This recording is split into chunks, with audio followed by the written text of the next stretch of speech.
નમસ્કાર મિત્રો, સ્વાગત છે તમારું અમારી સ્કાય સ્કિલ ટેક યુટ્યુબ ચેનલની અંદર. મિત્રો, આપણે આગળના વિડીયોની અંદર પાવર પોઈન્ટની અંદર ઇન્સર્ટ મેનુ કમ્પ્લીટ કર્યું. હવે આપણે જોવા જઈ રહ્યા છીએ ઇન્સર્ટ મેનુ પછી ડ્રો અને ડિઝાઇન મેનુ. તો પાવર પોઈન્ટની અંદર આપણે જ્યારે પીપીટી તૈયાર કરી દઈએ છીએ તો એને તમે ડિઝાઇન અને ડ્રોની ઓપ્શનનો ઉપયોગ કઈ રીતે કરશો, તો ચલો એ જાણવા માટે આપણે પાવર પોઈન્ટનો પ્રોગ્રામ જાણી લઈએ. પણ એના પહેલા તમે ચેનલ ઉપર નવા હોય અને રેગ્યુલર અમારા યુટ્યુબના વિડીયો પણ જોતા હોય તો તમે અમારી ચેનલને સબસ્ક્રાઇબ, શેર અને લાઇક કરવાનું ભૂલશો નહીં મિત્રો. ચલો તો મળીએ આપણે પાવર પોઈન્ટના પ્રોગ્રામની અંદર. એમાંથી હું અહીંયાથી મારી એક પીપીટી ફાઇલને ઓપન કરી લઉં છું, જેની અંદર આપણે અહીંયાથી ડ્રો મેનુ વિશે શીખીએ. તો ડ્રો મેનુની અંદર શું આપેલું છે? ડ્રો એટલે આપણે જ્યારે પીપીટી બનાવી હોય ને એને જ્યારે કંઈક ડ્રો કરવું હોય તો આપણી રીતે એની અંદર ડ્રો કરી શકીએ છીએ. જેમ કે પેઇન્ટની અંદર આપણે ડ્રોઈંગ કરી શકીએ એ રીતે પાવર પોઈન્ટની અંદર પણ તમે ડ્રોઈંગ કરી શકો છો. કઈ રીતે? તો ચલો આ આપણી સ્લાઇડ છે. સ્લાઇડની અંદર તમારે કંઈક અહીંયા ડ્રો કરવું હોય, લખવું હોય તો તમે અહીંયાથી શું કરી શકો છો? પેન્સિલનો ઉપયોગ કરવો હોય તો પેન્સિલના અહીંયાથી તમને પોઈન્ટ્સ આપેલા છે. કેટલા પોઈન્ટ્સની રાખવી છે, પોઈન્ટ્સ પસંદ કરો. એનો કલર તમારે જે રાખવો હોય તમે અહીંયાથી કલર પસંદ કરી લો. અહીંયા મારે કંઈક લખવું હોય તો હું અહીંયાથી આ રીતે લખી શકું છું. લખી દીધું. હવે આ તો આપણે એક પેન્સિલનો ઉપયોગ કર્યો. એના સિવાય બીજો કયો રીતે ઉપયોગ થાય? તો બીજો ઓપ્શન તમને આપેલો છે પેન. તો પેનની અંદર પણ કલર વેરિએશનનો ઓપ્શન છે. કલરફુલ પેન જોઈતી હોય તો કલરફુલ પેન, પ્લસ તમે કલરફુલ પેનની અંદર આ રીતે તમે કંઈક લખી શકો છો. ઓકે મિત્રો, ખ્યાલ આવે છે? બીજું, આ તો આપણે લખી દીધું. આને ભૂસવું હોય તો આપણે અહીંયાથી ઇરેઝર પસંદ કરીશું ને અહીંયા આ રીતે તમે ઇરેઝરને પણ કાઢી નાખો છો. અહીંયાથી બીજું એક તમને ઓપ્શન આપેલો છે રેનબો કલર, એ 0.5 mm. તો રેનબો કલરમાં પણ તમે એની અંદર લખી શકો છો. આ રીતે ભૂસવું હોય તો ભૂસી શકો છો. બરાબર મિત્રો. એના સિવાય આપણને એક ઓપ્શન આપેલો છે પેન્સિલ ગ્રે કલર. તો ગ્રે કલરની પેન્સિલ આવશે જે તમે આ રીતે લખી શકો છો. એના પોઈન્ટ્સ પણ વધારવા હોય તો તમે એના પોઈન્ટ્સમાં પણ વધારો કરી શકો છો. બરાબર. જો ભૂસવું હોય તો આપણે ઇરેઝરનો ઉપયોગ કરીશું. એના સિવાય તમારા જોડે અહીંયા આપેલું છે હાઇલાઇટર.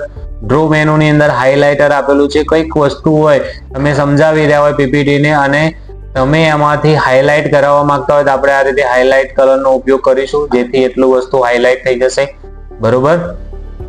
હવે એની બાજુમાં આપણને એક ઓપ્શન આપેલો છે રૂલર. રૂલરની અંદર આ રીતની તમને સ્કેલ આપેલી જોવા મળશે. સ્કેલની અંદર જો તમારે કંઈક લાઈન કે એવું ડ્રો કરવું હોય તો તમે આ રીતે એની અંદર લાઈન ડ્રો કરી શકો છો.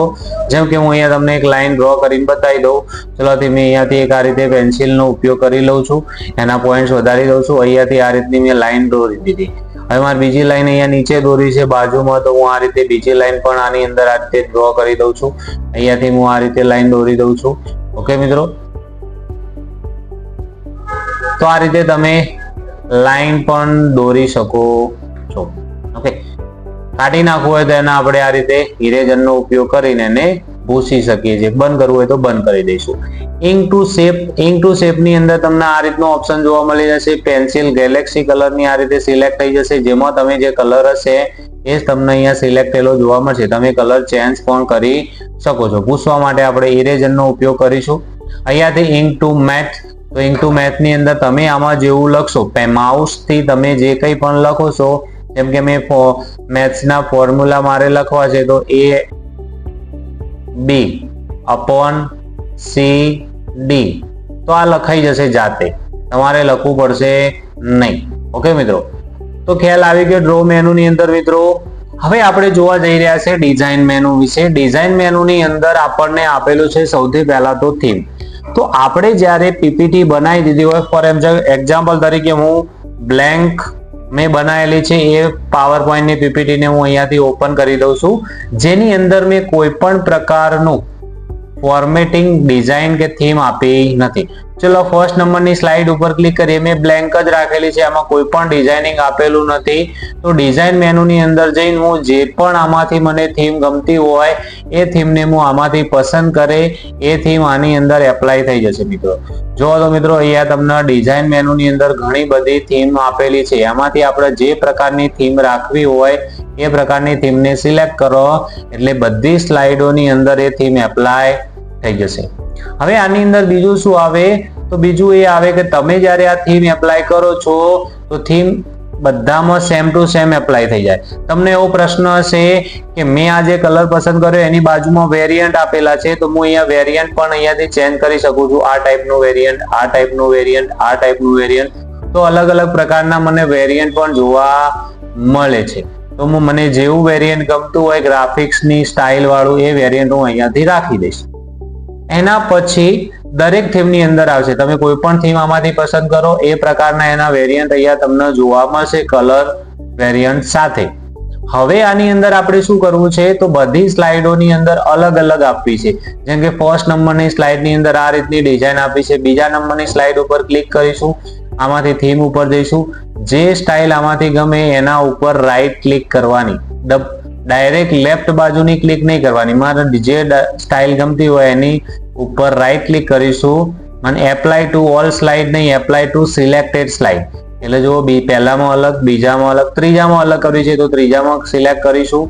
અહીંયાથી ત્રીજા નંબરની કોઈ પણ એક સ્લાઇડને પસંદ કરીશું, એપ્લાય ટુ સિલેક્ટેડ સ્લાઇડ. તો ત્રીજામાં અલગ થઈ જાય. ચોથાની અંદર અલગ રાખવી છે તો ચોથા નંબરની સ્લાઇડની અંદર જઈશું. આમાંથી જે તમને સ્લાઇડની થીમ ગમતી હોય એને એપ્લાય ટુ સિલેક્ટેડ સ્લાઇડ કરી દઈશું. તો આ રીતે મિત્રો તમે અલગ અલગ સ્લાઇડ ઉપર અલગ અલગ થીમ અને એના વેરિયન્ટ એપ્લાય કરી શકો છો અને રાખી શકો છો. ખ્યાલ આવી ગયો મિત્રો ડિઝાઇન મેનુની અંદર.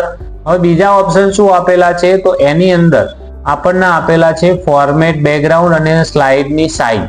હાલ જે આપણે સ્લાઇડ આપેલી છે એની size by default 16:9 wide screen છે. હું સ્ટાન્ડર્ડ કરી દઉં તો આ રીતની સ્ટાન્ડર્ડ આવશે. તમે મેક્સિમાઇઝ અને ઇન્શોર્ટ ફિટ પણ કરી શકો છો. તો હું મેક્સિમાઇઝ રાખું તો મેક્સિમાઇઝ થઈ જશે. આ ટાઈપનું થોડું નાનું થઈ જશે.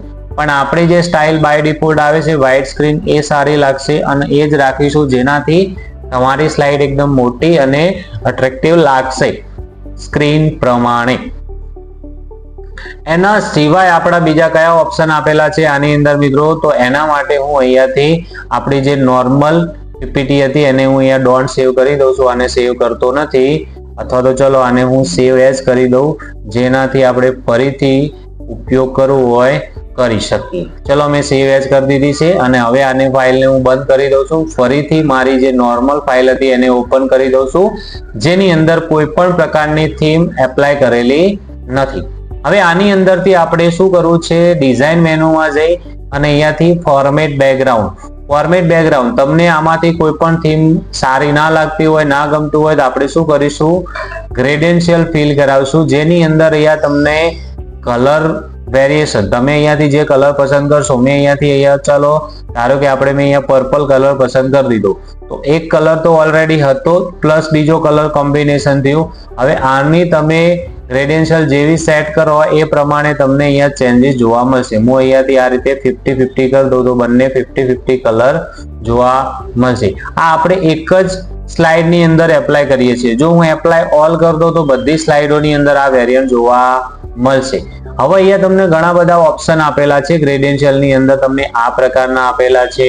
અહીંયા તમને ઘણા બધા તમારા કોમ્પ્યુટરમાં જે માઇક્રોસોફ્ટ ઓફિસનું વર્ઝન હશે એ પ્રમાણે તમને અહીંયા કલર્સ ઇફેક્ટ જોવા મળતી હશે જેને તમે અહીંયાથી આ રીતે પ્લસ માઇનસ કરી શકો છો. કલર ઇફેક્ટની અંદર તમે આમાંથી જે કલર પસંદ કરો એ પ્રમાણે આની અંદર ચેન્જીસ જોવા મળશે. જો વ્હાઇટનું આ રીતનું કરવું હોય તો વ્હાઇટ પ્રમાણે પણ થઈ જશે. રેડિયલ, એના પછી રેક્ટેંગલ, એના પછી પાથ, એના પછી તમને અહીંયા આપેલું છે શેડો ટાઈપ.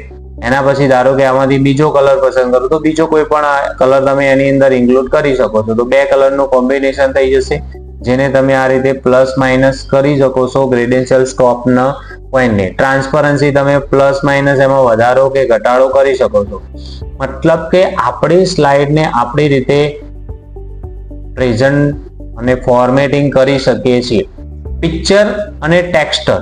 ચલો હું પિક્ચર અને ટેક્સચર ઉપર ક્લિક કરું તો અહીંયાથી આપણે ટેક્સચર ઘણા બધા આપેલા છે, તો આમાંથી કોઈ પણ ટેક્સચર આપણે પસંદ કરીશું, એ પ્રમાણે ટેક્સચરની ઇફેક્ટ જોવા મળશે.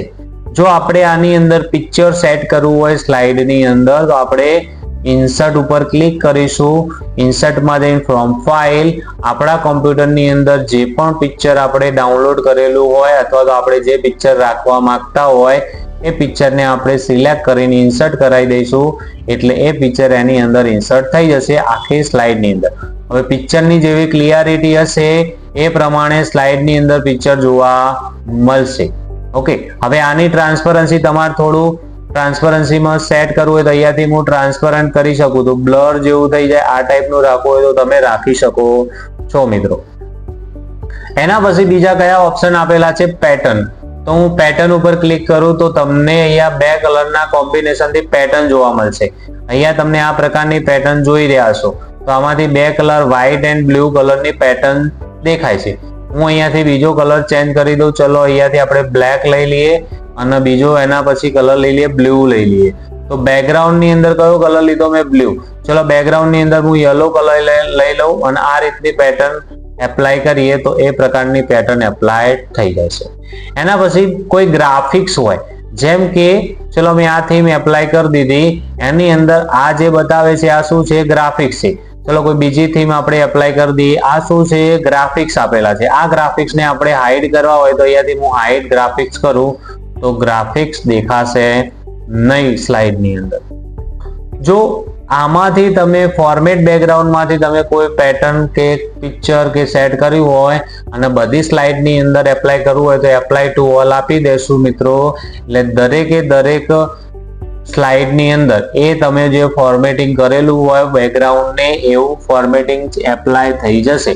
ઓકે મિત્રો, આશા રાખું છું મિત્રો કે ડ્રો અને ડિઝાઇન મેનુની અંદર પીપીટીની અંદર સ્લાઇડને કઈ રીતે ડિઝાઇનિંગ કરવી, એને ફોર્મેટિંગ કરવું, એની અંદર તમને ખ્યાલ આવી જ ગયો હશે. ના ખ્યાલ આવે તો વિડીયોને પોઝ કરીને ફરીથી શાંતિથી જુઓ, જેથી તમને ખ્યાલ આવી જાય મિત્રો. આવા જ કન્ટેન્ટ શીખવા માટે મિત્રો તમે અમારી સ્કાય સ્કિલ ટેક યુટ્યુબ ચેનલને સબસ્ક્રાઇબ કરવાનું ભૂલશો નહીં. લાઈક કરો અને તમારા મિત્રો સાથે શેર કરો.